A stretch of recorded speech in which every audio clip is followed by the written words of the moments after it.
ಕೇರಳದ ಐತಿಹಾಸಿಕ ಕೋಝಿಕೋಡ್ ರೈಲು ನಿಲ್ದಾಣದಲ್ಲಿ ನವೀಕರಣ ಕಾಮಗಾರಿ ವೇಳೆ ಶತಮಾನ ಹಳೆಯ ಗಡಿಯಾರ ಗೋಪುರ ಗುರುವಾರ ಏಕಾಏಕಿ ಕುಸಿದಿದ್ದು ಭಾರೀ ದುರಂತವೊಂದು ಕೂದಲೆಳೆಯ ಅಂತರದಲ್ಲಿ ತಪ್ಪಿದೆ.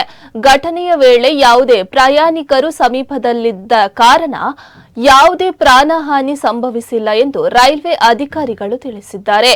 ಎರಡನೇ ಪ್ಲಾಟ್ಫಾರ್ಮ್ ಸಮೀಪದಲ್ಲಿದ್ದ ಗೋಪುರ ಪುನರ್ ನಿರ್ಮಾಣ ಕಾಮಗಾರಿ ನಡೆಯುತ್ತಿದ್ದ ವೇಳೆ ಎರಡು ಭಾಗಗಳಾಗಿ ಒಡೆದು ಮೂರನೇ ರೈಲು ಹುಳಿಯ ಮೇಲೆ ಹಾಗೂ ಪ್ಲಾಟ್ಫಾರ್ಮ್ಸ್ ಭಾಗದ ಮೇಲೆ ಕುಸಿದು ಬಿದ್ದಿದೆ. ಘಟನೆ ಸಂಭವಿಸಿದ ವೇಳೆ ಮೂರನೇ ಹಳಿಯಲ್ಲಿ ರೈಲು ನಿಂತಿದ್ದರೂ ಅವಶೇಷಗಳು ರೈಲಿನ ಪಕ್ಕಕ್ಕೆ ಬಿದ್ದ ಕಾರಣ ದೊಡ್ಡ ಅನಾಹುತ ತಪ್ಪಿದೆ. ಕಳೆದ ಕೆಲವು ದಿನಗಳಿಂದ ಸುರಿಯುತ್ತಿರುವ ಭಾರಿ ಮಳೆಯಿಂದ ಹಳೆಯ ಕಟ್ಟಡ ದುರ್ಬಲಗೊಂಡಿದ್ದು ಇದೇ ಕುಸಿತಕ್ಕೆ ಕಾರಣವಾಗಿರಬಹುದೆಂಬ ಶಂಕೆ ವ್ಯಕ್ತವಾಗಿದೆ.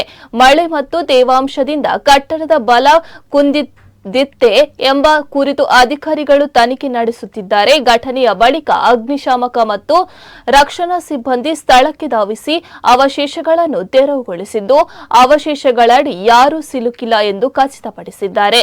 ರೈಲ್ವೆಯ ಹಿರಿಯ ಅಧಿಕಾರಿಗಳು ಸ್ಥಳಕ್ಕೆ ಭೇಟಿ ನೀಡಿ ಪರಿಶೀಲನೆ ನಡೆಸಿದ್ದಾರೆ. ಸುಮಾರು 450 ಕೋಟಿ ವೆಚ್ಚದಲ್ಲಿ ಕೋಝಿಕೋಡ್ ರೈಲು ನಿಲ್ದಾಣವನ್ನು ಅಂತಾರಾಷ್ಟ್ರೀಯ ಮಟ್ಟದ ಸೌಲಭ್ಯಗಳೊಂದಿಗೆ ಅಭಿವೃದ್ಧಿಪಡಿಸುವ ಕಾಮಗಾರಿ ನಡೆಯುತ್ತಿದ್ದು ಈ ವೇಳೆ ಗೋಪುರ ಕುಸಿದಿರುವುದು ಕಾಮಗಾರಿ ಸುರಕ್ಷತೆ ಕುರಿತು ಹಲವು ಪ್ರಶ್ನೆಗಳನ್ನು ಹುಟ್ಟುಹಾಕಿದೆ.